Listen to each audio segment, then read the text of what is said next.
Your ass. Oh, we've done it before. We've got rigs, character adversary, attribution mode. With our private keys combined. Building some kind of blockchain super weapon. There's just a number of vulnerabilities that are in the smart contracts. Math. It's probably scary. They all secretly mine cryptocurrency. What coin can I trust? Which one is cryptographically secure? Don't roll your own crypto. CoinSec Podcast.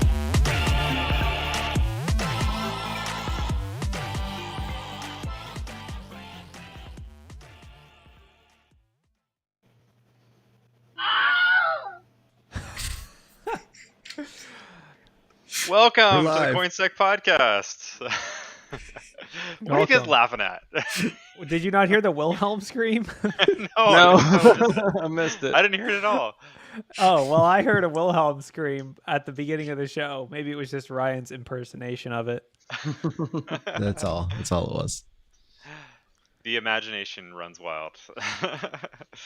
Welcome. So we're here for the CoinSec Podcast, episode 68. We are missing Ralph today, but we'll be fine without him. It's gonna be Man fine. down. Man down. Harsh. It's gonna go just fine. So we got lots of fun stuff to talk about. As always, we don't have any guests this week. Last week was pretty fun, having a few guests on. This week we're pretty much just back to the crew, just talking about news and such. So how you guys been? Anything fun going on? Any cool hacks you guys working on before we get started? Cool hacks. Not so much really in the crypto space, more on the red team offensive security side, but the two blend together. So looking forward to doing some more stuff. I think we starting to book for Hack Miami after having Rod on last week, Rod Soto, and the guys from Anchain. Oh man, never get that right.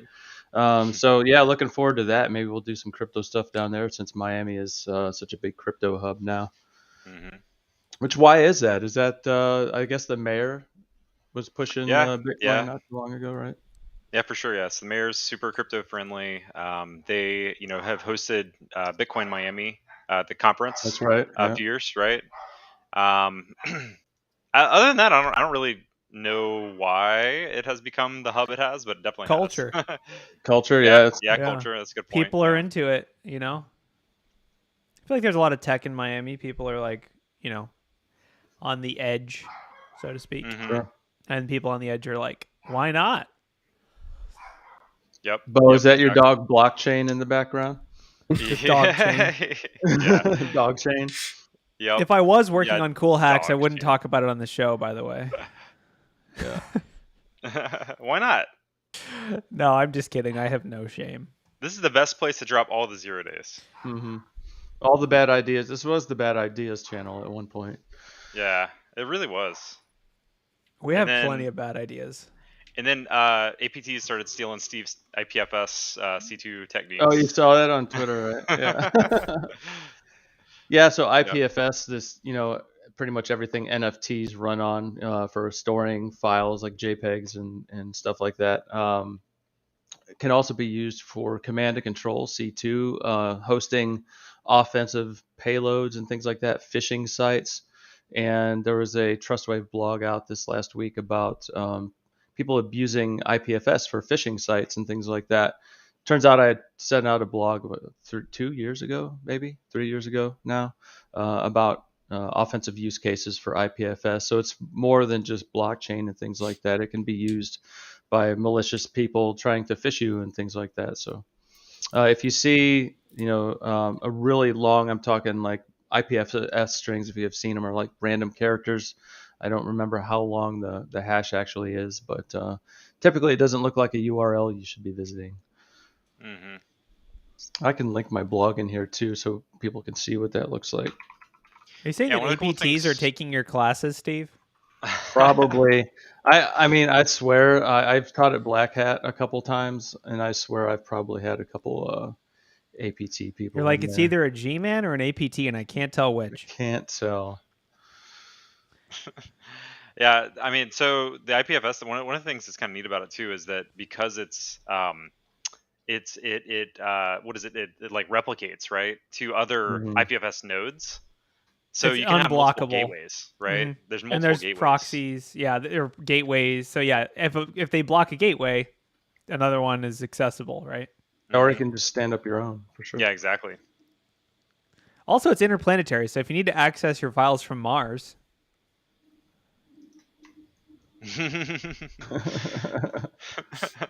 All right, Elon. look at that loser in a suit up there, all fancy. Oh man. Oh man. Yeah, so that blog was back from 2020. Yep. And actually, I got part of that idea because I had saw another threat report of a group using IPFS for C2, which is kind of what led me down that path back then.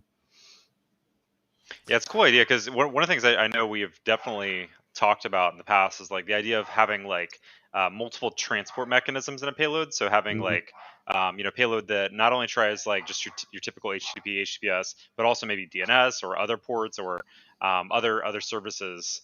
And this is cool because like you could have a payload that you point it at multiple gateways, and if they block one gateway, it just goes to the next one, or so, so on and so forth. And you can use that as pretext too in this crypto environment, right? So people might be more familiar with what IPFS is if they're into NFTs and things like that. So I mean, you could totally premise this around looking like a Web3 site, and stealing people's credentials for sites and things like that. So got to beware, which kind of takes us to the first article, right? About what Chainalysis' mid-year analysis mid-year report on scams and things like that, scams and hacks. Scams are down, but hacks are up. Sounds like a weather report. It does.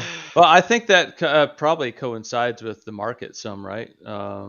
If things are worth less, people are less willing to go through as many hoops, to set up their scam sites and things like that. But like when BNB, Binance Smart Chain was huge for rugs, but right around 2020, something like that, 2021. And then it kind of died down a little bit when the market started going cold. And I don't know if 1.6 billion. Yeah, right. I don't know if this report reflects that in the trend or not, but it's interesting because it seems like people are getting rugged and scammed just as much as any time else. So yeah, this is right. Chainalysis. So I think the biggest so I think the of big point they're trying to make is that it's mostly exploits, right? Like the majority of stolen funds is exploits, as opposed to it being mostly like scams this year as opposed to last year. Yeah, and they even say this similar thing that Steve said, with asset prices falling, people are less willing. And this isn't necessarily like the attackers are less willing to set up scam sites. I think it's more people are less willing, the end users are less willing to go through a bunch of steps to get scammed, right? When everything's high, they're like, oh, even if I get 0.1 BTC, it's worth it. But people, it's just a sentiment thing, but still getting hacked. The hackers do not care if the market value is down. They will take all the assets out of the pool either way. Yeah. There is a good graph if you scroll down to the one that says total value received by cryptocurrency scams versus Bitcoin price. It's just a couple down there. Yeah, so that does kind of show the correlation there between the price of Bitcoin and the amount of, that makes sense, the value received by scams. So, you know what, it's spurious, worth less. You ever heard of that website, Spurious Correlations? Like shows sometimes there's graphs that line up. It's a pretty funny website, but it's basically like the price of ice cream and Nicolas Cage movies release are like perfectly tracked. I mean, I'm always a little bit it's an interesting graph. Sure. It's an interesting graph, but I mean, I definitely think it could just be random. It doesn't tell the story, right? Not necessarily. Shows data points, yeah. But it does stand to common sense that as prices go down, there's less people looking to enter the space and scam people. Mm-hmm. But I think maybe people are also getting tired of it, and they know what to look for now more than they did 2 years ago, right? Yeah, I feel like the gold rush, so to speak, is kind of over to some degree. Mm-hmm. Like the vibe in 2020 and 2021 was like, well, how do I invest my money in Bitcoin? Anyone got ideas? But now it's like, all right, I've invested all my money. I lost it all. I'm over it. Like, how do I invest my money in gold? Like, I don't know. It's good though. We have to move. Cryptocurrency needs to move into a state of stability where it's not like a new thing. It's like, well, it's just another investment, or it's just another, way of transacting, or whatever the cryptocurrency is doing. It's more like normal versus being like some kind of gold rush.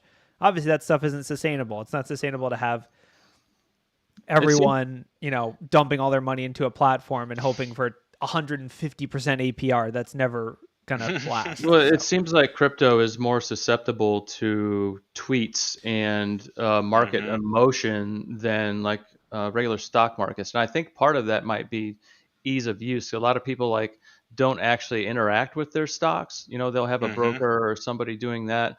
But crypto, you're the one in control. You don't have a stockbroker. It's also 24/7, right? Yeah, and you're doing it like this. So as soon as Elon says Dogecoin to the moon, everybody's jumping on their keyboard and buying. Everyone Dogecoin, downloads right? Coinbase app and goes and buys a bunch of Doge. It's just a lot more. It's a lot more accessible than your normal stock market is. Yeah, and it's unregulated, so the pump and dumps are legal.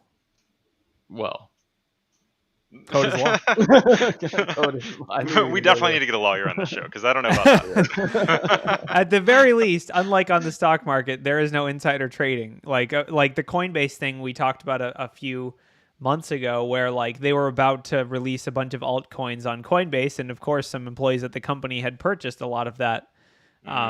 Is there a law against that? Well, on the stock market, very obviously, yes. There's tons of rules and laws about IPOs. You can't just be like, oh yeah, well, my company's going live, I'm going to double the price tomorrow. So we'll see, I guess. But I guess good that scams are going down. But I mean, the numbers are still shocking. $1.3 billion were still scammed in the first half of this year, which is a shocking amount of money. That's like, insane. That's like COVID relief scam amount type of money. The chart I want to see is a correlation between hacks, crypto hacks like we've seen so far, and now that Tornado has been sanctioned, right? I want to see how that affects the hack numbers, right? Like, I mean, if the majority of people who are doing crypto related hacks are all just tornadoing it and then eventually sending it out like a centralized exchange somewhere anyway, like maybe that'll stop. Honestly, yeah, I mean that's their hope, right? And it certainly would lead to a decline just by default. Now, how big that is, who knows? But maybe we'll see in Chainalysis report next year. Yeah, and I mean, I think until more industries, more companies accept crypto natively, then bad guys have to go and cash out to traditional fiat currency, right? So I don't know. Like, I mean, I guess the argument would be like, all right, well, maybe we'll just keep it in ETH or keep it in whatever, right? And that would be something that they could do if it was accepted anywhere, right? But right now it's like still really hard to just use crypto natively. Yeah, sure. This is one of the things I was listening to the CoinSec. Yeah, I was listening to the CoinSec podcast.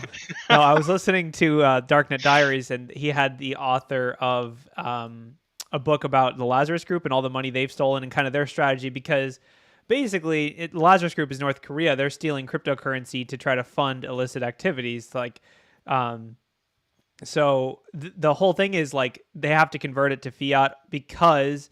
And it's been really difficult for them. Like, they actually estimate I think it's like $2.5 billion or something dollars stolen by them that it's just sitting out on the chain, unable to use it because exchanges will do KYC. And especially when it comes to large sums, like it's one thing to get $500, and or $5,000 out, but it's not like you can just go to Coinbase and be like, I'm depositing $1.5 billion and I'd like to make a withdrawal. Like, you can't, like, that's impossible. So it's like, do they have the money on the chain? Yes. Can they use it? No. So it's an interesting it has thing. to be paying off in some way for them, because you just keep doing it and you can't use the funds. They've got to be buying their nukes somewhere or their long range missiles with something. I don't know how they translate that into actually getting cash, or if they're getting parts and whatever they got to get through an actual trade across borders with crypto. All right, so here's an interesting question. So what happens when ETH 2.0, so when the merge happens, right, and everything goes proof of stake, and now they have like $2 billion of ETH that they can stake, and then they just get the staking rewards. Is that like, are the staking rewards something that would be tied back to the ETH that they've staked? Like, is that Yeah, how could you prevent an address from staking? Exactly. So you can't, and they will probably profit massively. But the thing is, when they go to cash out those profits, because you can't buy missile supplies in ETH. So that's the how do you correlate? So it's like mining rewards, though. Like, it's like mining. So how do you correlate mined coins that are just directly sent to a wallet, right, back to like a staking address? Is that something that's possible? So that's a good point. I'm sure that the forensics and FBI people are onto that. And like the FBI or the government agencies are super, like, they're very crypto forward because they can track the funds reasonably, not easily, but reasonably effectively, more than they can if it's like a briefcase of cash flying around the US. Mm-hmm. So I definitely think they'll be doing that with mining rewards, looking at where the exchange, where the mining rewards are going, where that money is ending up. But they try to track it on the, on the output. So like, even if Coinbase or whatever doesn't care where the money comes from, they'd still try to do KYC or whatever. And I suppose when you stake, the money probably comes back to your original address.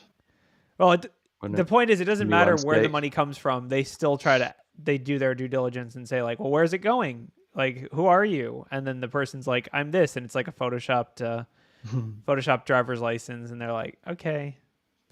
So, yeah, it's, who knows? I mean, it's all speculation, but I would guess they probably will, because their whole goal is to profit, right? So that is an area they can profit. Yeah. All right, moving on. So we've got an Acala Network exploit, $1.6 million stolen. So Polkadot-based decentralized finance platform Acala's native stablecoin AUSD depegged on Sunday, plummeting 99% after hackers exploited a bug in a newly deployed liquidity pool to mint 1.28 billion tokens. Go ahead. Is this the first Polkadot exploit like this we've seen on the show? I don't feel recall like any. we talked about one a couple months ago, maybe. No, there was definitely another one. And I think it was a depegging as well. Definitely not as frequent. And I guess that goes with market share and everything, right? But so after noticing the exploit, the Acala team disabled the transfer functionality of the erroneously minted AUSD remaining on the Acala parachain. So one thing that I thought was kind of interesting about this. So if you open up the Rect news article, Ryan, and in at the very top of it, you see where it says, like, in response to Acala Network's announcement on its Spanish language Twitter account, user at and then Jamil Gran, I don't know how you say that, reached out to the team with a wallet screenshot displaying the vast majority of the erroneously minted AUSD. So basically, this Twitter user says, "Hey, I'm going to call the holder since day one, and there's no risk from me. Get in touch with me via official channels. This was a fault on the system, not mine as a user." So it sounds like somebody like accidentally like stumbled across this bug where they accidentally had $1 million and this token show up in their wallet. It seems like quite the stumble there. We see. So they send. Usually we see people send messages back on chain that say, "Hey, I didn't do this. Please, I'm sending the money back. Don't get me, FBI." Yeah. So the developers pushed code to production on Sunday. That's like cursed. That's so cursed. Don't do that. Sunday, bloody Sunday. No, I mean, it's obviously that's a very egregious bug to implement. The minting and depegging stuff seems like it would be obvious. I don't really know what the smart contracts or whatever looked like, but yeah, I think deploying on Sunday is like one step lower than deploying on Friday afternoon. Yeah, right? It's like even worse. Yeah, I mean, we've seen a lot of these parachain or bridge. Like, it's hard to get multiple cryptocurrencies to play nice without screwing up the logic and causing these weird unintended circumstances. So after this particular user found this, apparently some other users also exploited the same bug and stole $1.6 million of this token. And then apparently the tornado sanctions didn't deter them at all. They ended up tornadoing this stuff. And I believe we got a tornado alert in our chat. I'm not sure if this specific one was associated with it. I'll have to look at it, but there's one in there for 1,000 ETH. That's a lot. So let's see. I think the original person returned it. Maybe let's see. A wallet believed to belong to the attacker still contains. Yeah, I guess we'll have to keep an eye on this one because I don't. And they weren't the only person too. Apparently, some other people stole from there as well. Thousands of dollars, it says. Accidentally stumbled upon, right? Mm-hmm. Well, typically we see in these attacks, right? Somebody does it and it doesn't get patched right away. There's copycats almost immediately. Yeah. So how do they even get it to ETH? Good question. I mean, they could have gone through just any think swapping. The parachains on DOT allow you to do that. I can look that up. I think there's let's see.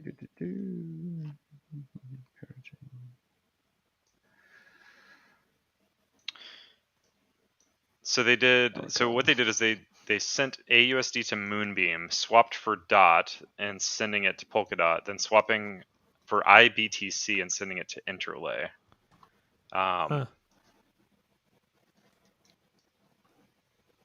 Then tornado. I suppose so, yeah. All right. Well, definitely, another large exploit. Probably going to see more of these. Yeah, the parachain, like these things are rough. Anytime you can cross, different technologies, there's going to be some chance for exploitation there if the code isn't just right. Mm-hmm. Like, all right, deploying a new pool, and it's gone. Yeah. So this week we also have kind of similar setup to what we had last week, where we had not only just smart contract hacks, but we also have like other Web 2 traditional hacks as well. Mm-hmm. And our next story is kind of one that highlights that. So Velodrome Finance apparently had an insider that stole $350,000. So a crypto liquidity marketplace, Velodrome Finance, that's a market maker on the Optimism ecosystem, has been trying to pin down what transpired since the firm discovered a sizable chunk of its funds missing about 2 weeks ago.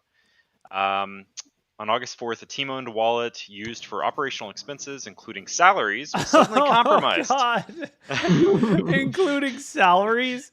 Oh, my God. To the tune of $350,000. They're paying them on chain? Oh, my God. Yeah. I mean, I guess that there's some transparency there, right? So representatives of the marketplace identified the culprit as an employee who goes by Gabagool. Gabagool. I'm pretty sure that's the only way to say. That's the only way you can say that name, right? Gabagool. I'm sorry, but what? A company who had their salary money stolen released publicly that Gabagool stole the money? Like, I can't. Like, it's like if BHIS got hacked. Like, it was Gabagool. Oh, okay. Like, what? It's like a Scooby-Doo episode, man. Oh, God. Unveiled. Gabagool was behind it the whole time.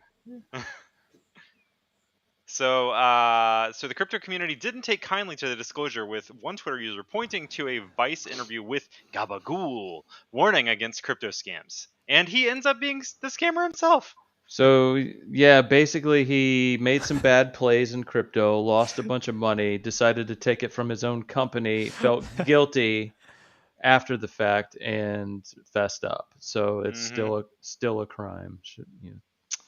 Yeah, so Gabagool, he did admit to transferring $350,000, saying he swapped it all for Ether. Oh, but and then guess what?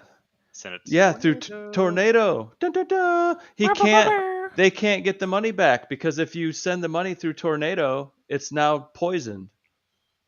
Right? What? So I think you can't send it back to the wallet. poisoned. It's the poison well. He said, That's funny. Like, how do you is that what happened? Like, Yeah, think about well, that. Like, I don't think so, but that would He be really converted funny. it to ETH and then sent it. The government to seizes through the money. Tor. They're like, this is part of an investigation. yeah, but all right. So what if he actually did that? Like, he sent it to Tornado, and then now he's got this Tornado to ETH that he can't He send to a can't centralized give it He's exchange. back. like, how do I Yeah. return it? I want to return Exactly. it. Like, Well, I mean, no. so it says the funds have been recovered, but I mean, like, so he sent Now- it back after like tornadoing it from his own wallet. Well, that brings up another question. So if you have tornadoed ETH, you swap. If you're able to swap it for something else, then how do they keep tracking that? I don't know. So yeah, apparently they have some tainted ETH now, and I don't know what they're going to do with it. But I would guess the it's an due interesting diligence falls question. with the exchanges, right? The exchanges are the ones that have to follow these For sure. regulations. So they'll probably just party with a third party that says, okay, I'm putting in the wallet address. You tell me if it's malicious or not. And if it isn't, that's on, That's on- whatever. We did yeah. our due diligence, right? So who's to say that $350,000 didn't come from one of like the smart contract hacks though that was sent through Tornado, right? Mm-hmm. Yeah. And Well, that's and the whole Gabagool, thing. maybe Gabagool's a smart contract hacker the whole time. Yeah, but cool. This is all money laundering by Velodrome. Like he had to take the fall. They had the money from their smart contract hacking, but they had to have Gabagool take the fall. This is like serious mob Conspiracy stuff, ties. Imagine the Italian mafia doing crypto. Man, you are the speculation king, Corey. That's some crazy ideas. All right. Well, so apparently, Gabagool said that he did it in a pathetic attempt to solve his own problem, to get out of a trap of his own making. Doesn't that sound yeah. like something the mob would make you tweet? Yeah, I got a loan from the mob. They're making me pay it back. I had to steal the money. Right? Like, I know I'm massively speculating, but I'd like to remind you that a real company who pays their people with a freaking ETH wallet is saying publicly that someone named Gabagool took $350K from them. So it's the world we're living in. So basically, not many people are going to work with Velodrome maybe going forward if Gabagool still works there. I would say if you're interviewing there, maybe ask, instead of for her salary, just ask for the keys to the hot wallet. Well, and also ask, like, if I get paid from your crypto stash, is it going to be tainted from Tornado? They're like, yeah, the right. payments will come from Tornado Cash. Oh yeah, I mean, not 0.1 ETH at a time. I can't fault someone for like, do walk the walk. Don't just talk the talk. If you're gonna be a crypto company, pay your people in crypto. It makes sense on some level, but it's funny when it all goes horribly wrong. Like, is it just like, all right, everyone takes the keys to the payment wallet and no one, like, we trust you to take the amount that you think you've earned for your salary? Like, No, they probably just send it, right? Like, they have somebody who controls the Well, keys. they should have the multi-key, right? Multi-sig wallet. everyone in They the company learned has their to lesson agree to after pay that. everyone. Yeah, right. Well, I would never apparently- agree to pay you, Steve. I'd be like, oh no, bro. he I'm didn't not- And earn it. apparently Gabagool He had didn't the earn it keys, this right? He didn't earn it. Yeah, no, I don't know. It's bad, but insiders, I mean, I will say, like, crypto makes it easier to protect against insiders on some level, but also harder because when the funds are gone, they're gone. So, Mhm. like, So obviously, if Velodrome you're... said, Go ahead. oh, good. I was going to say Velodrome said it has cut off ties with Gabagool, or let me rephrase that. Velodrome has cut off ties with Gabagool and is working with attorneys on next steps. It is not clear whether he could face criminal charges in addition to likely civil litigation. How But would you yeah, not he's probably face gonna- criminal charges for freaking yanking $350K out of the employee bank account? But whatever. I mean, all right, so Code is law. It let Code me, is bro. law. He had to no. So think about the like explaining this to a judge, right? Like, yeah, so I actually controlled the wallet. Like I had the funds. They were like I had the keys to the bank account, and all I did was send them through this magical mixer thing, and then I sent them back. No, this one is within the realm of explanation because this is the same as like the banker person's like, well, I had the vault keys. I just walked in there and it was free money. Like, like, okay, your money versus having the keys to the money. Like all the time in traditional fraud, you have people who have access to the money who aren't allowed to take it legally, right? Like, so, you know, the guy who carries the freaking stack of cash from Wendy's to the bank every day isn't like, I don't know, I got beat up on the way. Like, like, you know what I mean? The security, you know, the guy who drives the armored truck isn't like, I'm doing you all a favor by not stealing this because I can. Like the back door flung open down the highway and all the cash flew out. I don't know. Dude, that has happened. Yeah, that has happened. But yeah, I mean, who knows, right? It's just I guess something to keep an eye on. If you are interviewing at Velodrome, or if you work at Velodrome, consider maybe collecting employees' real names and addresses instead of just calling them gabagool and paying them. All right, talk about know your customer. know your customer. Maybe know your employee. Right? Like that's honestly, I feel like should be a pretty common practice. And by the way, on the Darknet Diaries episode, a recent one, he talks about someone that interviewed what they think was a North Korean APT to work at a crypto startup. So like this happens where like AP or like Lazarus Group will go interview at like Velodrome Finance and try to get a job. So. All right. So next story we got is the CelerNetwork DNS Hijack. So we actually had a DNS hijack last week. That was Curve Finance, right? Yep. So we have a similar one this week. So CelerNetwork shuts down Bridge over potential DNS hijacking. The platform asks users to revoke token approvals for smart contracts on several blockchains, including Ethereum and BSC. So last week, the one we talked about, it appeared that the DNS hosting provider had some sort of issues, right? Mm-hmm. This week, might have gotten hacked. Yeah. I don't believe we have too many details around how this hijack occurred. I feel like, yeah, I was gonna say, like, is there any like embedded DNS names in smart contracts that they could? Because they said like revoke your token approvals for smart contracts on ETH and BSC. So you got to wonder like how they were deploying the contracts. Maybe it could be supply chain or something. Yeah, possibly.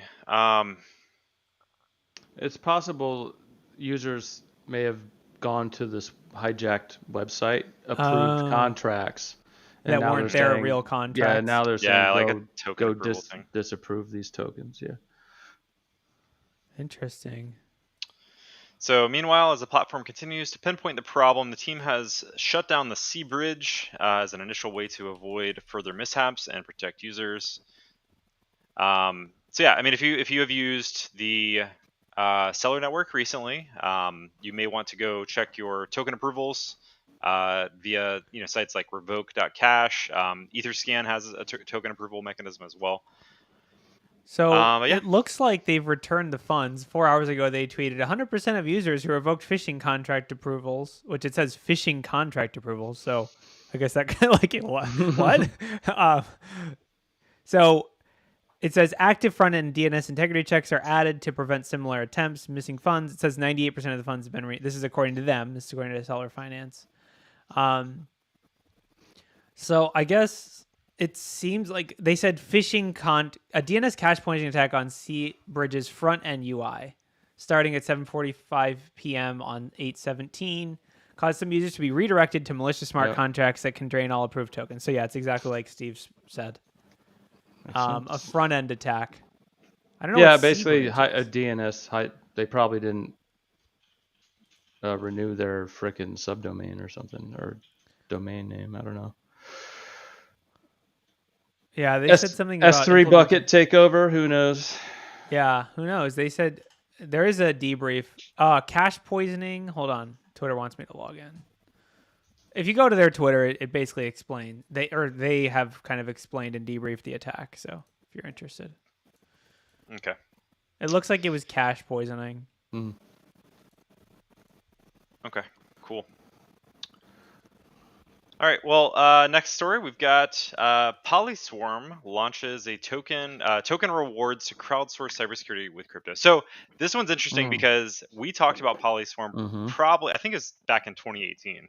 Yeah, for sure. When they were first becoming a thing, and I remember like we had a discussion about like how this is kind of a cool idea to like crowdsource security, and it sounds like they've evolved a bit since then. Because if I remember correctly, back then when we first looked, it was like malware analysis, like as a like security professional, right? Would be somebody who could earn their token by participating, right?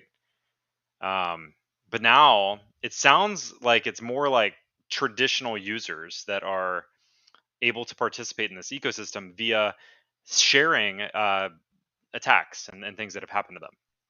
So this new system for gathering data on malware is now live with the goal of rewarding users with crypto for the information they collect. PolySwarm is taking its crowdsourced reporting systems live. Oh my god, it's so creepy. Yeah, it is creepy. Have you read what it does? It's so creepy. Yeah. It's so creepy. So it's cool concept, but basically what it says is users can download the NectarNet browser plugin, which will gather URL and domain data they encounter in the wild. Yeah, so then they'll be rewarded on new and rare strains of malware. Oh, bro, I'm going to VX Underground. I am downloading everything, and I'm gonna be a millionaire overnight, crypto millionaire. I can't. This is one of those things. Like, I get what they were going for, but I feel like how does it know what you're browsing to is malware? That's number one question. Number two question is, does this not just incentivize people to go get their PCs turned into freaking cesspools? Like, you get paid to infect your PC with every kind of malware you can find. I mean, it also, like, to your point, like we could easily set up just like an automation engine to just generate a bunch of payloads and randomized URLs and just. It's rare. It's rare. It's new and rare. It's going to be rare and new every time. It's XORed this time. Like, I mean. Yeah. I'm sorry. I love the concept, but there's no way to do this like technically on a feasible way of doing it. Users are earning two. I love this quote. Effectively, what we're trying to do here is Pokemon Go for threat hunting. That doesn't make any sense either, because Pokemon Go, the Pokemon are generated by the platform. It's not like you go on the wild. Like, I don't know if you can host this, but there's no Pokemon in real world. Like literally, there's literally no Pokemon outside. It's generated. Cool idea. I get what they were doing, but they probably should have taken a little dose of reality check on the press release here, because this, first of all, massive privacy implications, because if it's just harvesting everything you're doing on the internet. Second of all, incentivizes you to infect your PC with new and unknown malware. Number three, easily exploitable, because from a practical perspective, there's no way to tell legitimately whether something is a real malware that is like APT, or if it's just like some MSF Venom encoded notepad. Like, what's kind of hilarious is we were literally just chatting before the show about this old school service called StumbleUpon, where basically it was a website where you click this button and it would just take you to a random website. Like, I feel like these two go hand in hand, right? Like, but you need that for malware. Malware upon. StumbleUpon malware. Yeah. I don't know. I mean, the only way I could see this being useful is if instead of being just automated data harvesting, if instead it was based on manual reporting. So if I go, I put a domain in and I say, I think this is a phishing scam for a smart contract on Matic or whatever, that should get me some money. But that's already exists. It's called white hat hacking. So yeah, it seems like they missed the call for like Immunify's type of program, and now they've come up with this thing that I don't know. I couldn't get on board with that. No, I mean, I'd have to see. I wouldn't mind throwing it in a sandbox and seeing exactly what data it's sending back out of the browser. Might have to do that, but Yeah, Hopefully it doesn't send seed phrases. Seed phrases for MetaMask. Yeah, right. Oh, God, dude, the whole incentive to infect your PC to get paid is this might just be made up to just compromise people. I can't like All right, you're so literally you get roughly paid more. 400 existing users have installed the app already on an invite-only basis. A PolySwarm rep says that those users have been earning roughly $2 per day. Oh my God, I can pay my entire salary just. That's with a lot of this. malware you're stumbling upon. And then, yeah, I feel like this also requires a somewhat naive interpretation of how the internet works. You don't just like stumble upon malware. That isn't a thing. I mean, malware can get sent to you and it can happen, but it's not like you're just like, do. Oh my God, malware like that. No, yeah, it's your fault for clicking on something, right? It's not like it's just. Oh God, yeah. I'm sorry. It's one bridge too far. Like, I'm sorry. If you're the creator of this, I'm sorry. what might have worked?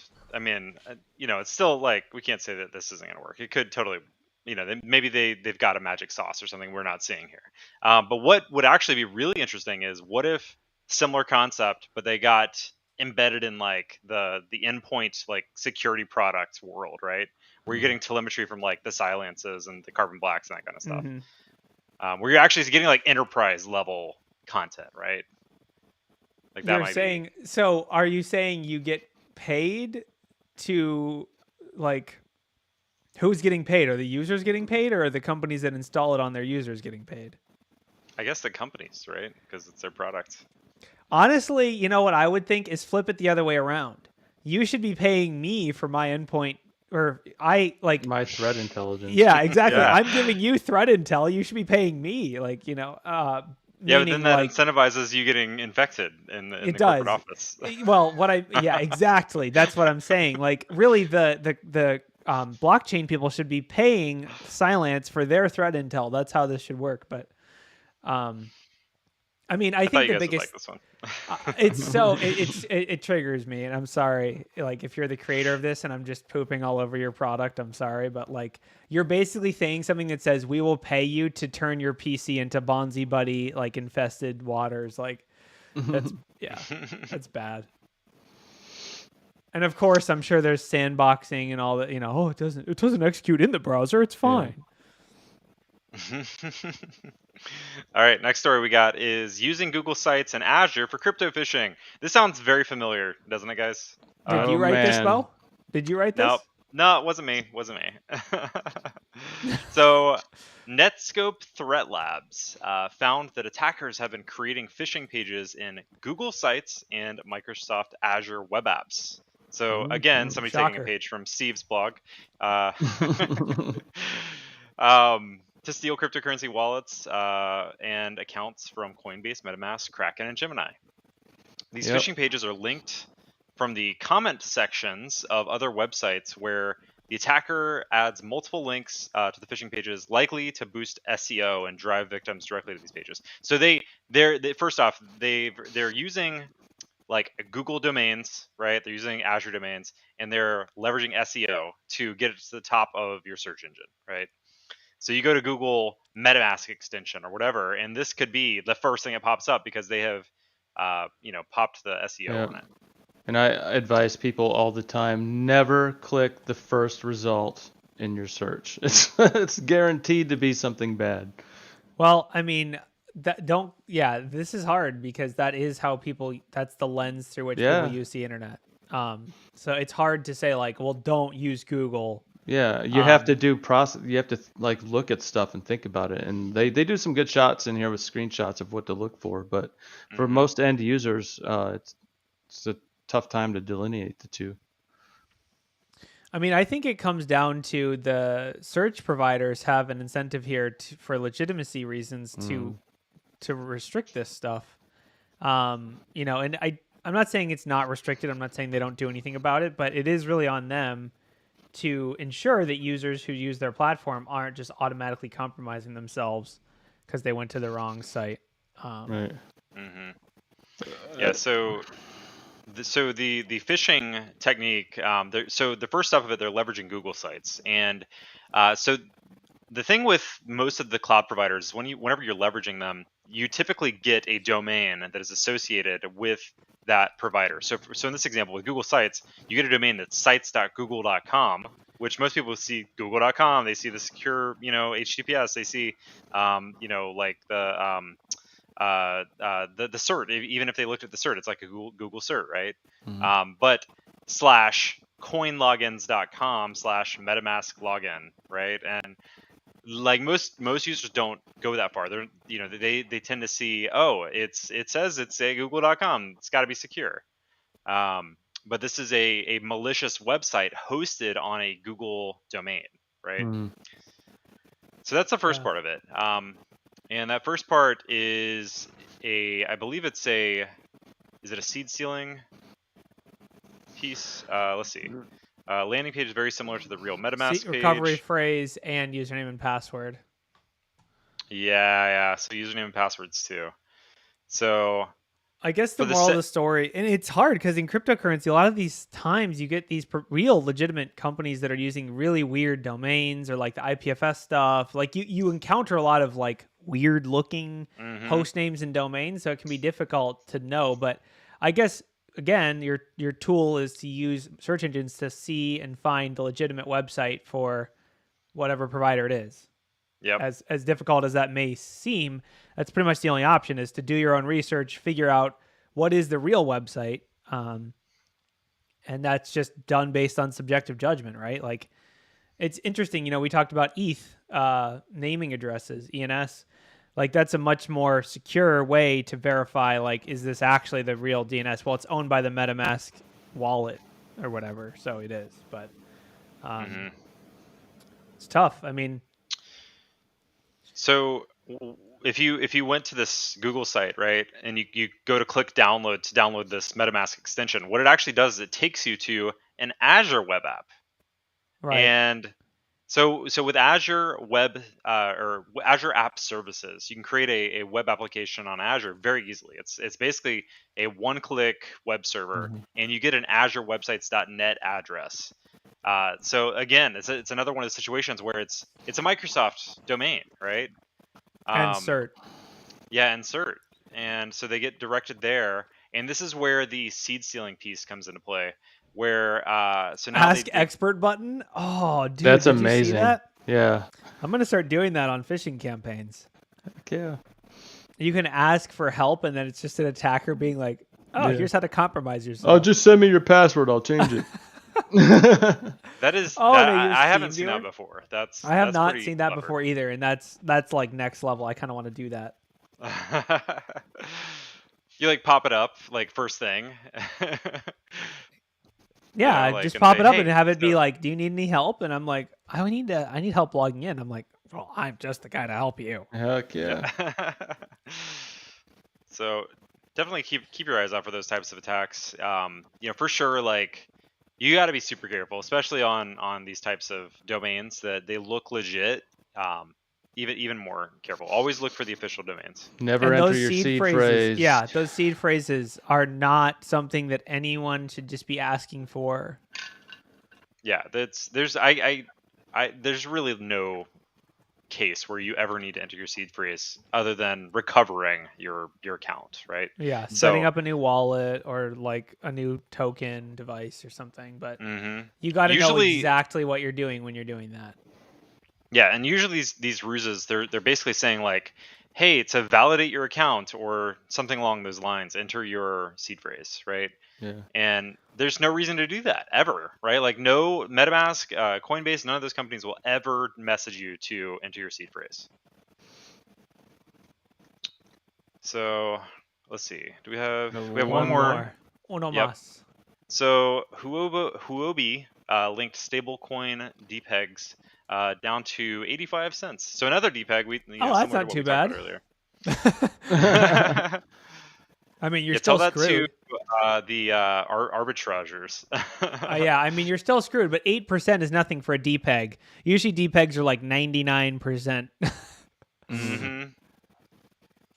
Yeah, so I haven't actually had a chance to dig into this one to see what happened here and why the Depeg happened.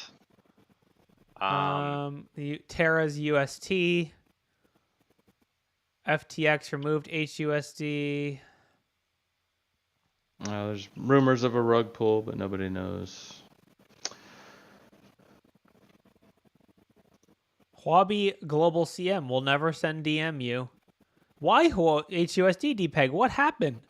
We have noticed the liquidity issues concerning the stablecoin HUSD, an Ethereum network-based stablecoin issued by the Stable Universal Limited.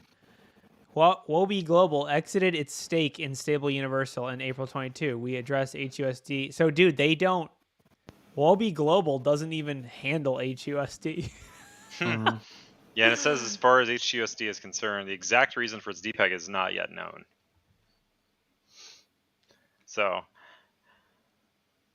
definitely another interesting I wonder if the glitch in the price has matrix. recovered from that. That's a good question. We should check that out. HUSD. Yeah. 99 right now. It's back to where it was. Nice. It's a rug. It's not a very good rug. Yeah, right. And somebody cashed out real quick and then it bounced back. Yeah, I think it's mostly just there's a lot of like movement in this company, Huobi. The founder was in talks with a clutch of investors to sell his stake in the company. They were among those as share like basically it's kind of like people are a little bit dicey right now on the future of this company.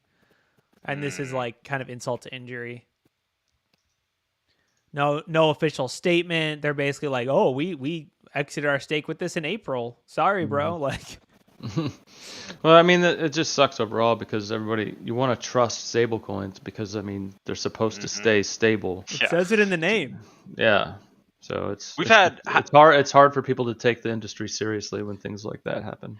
Yeah, and how many have we had Depeg this year alone, right? No, I mean, 4 or 5 big ones. it's been at least 4 or 5, right? The Terra one was the biggest, and that did not go down by 8%. That went down by 99.99. Like that was like catastrophic.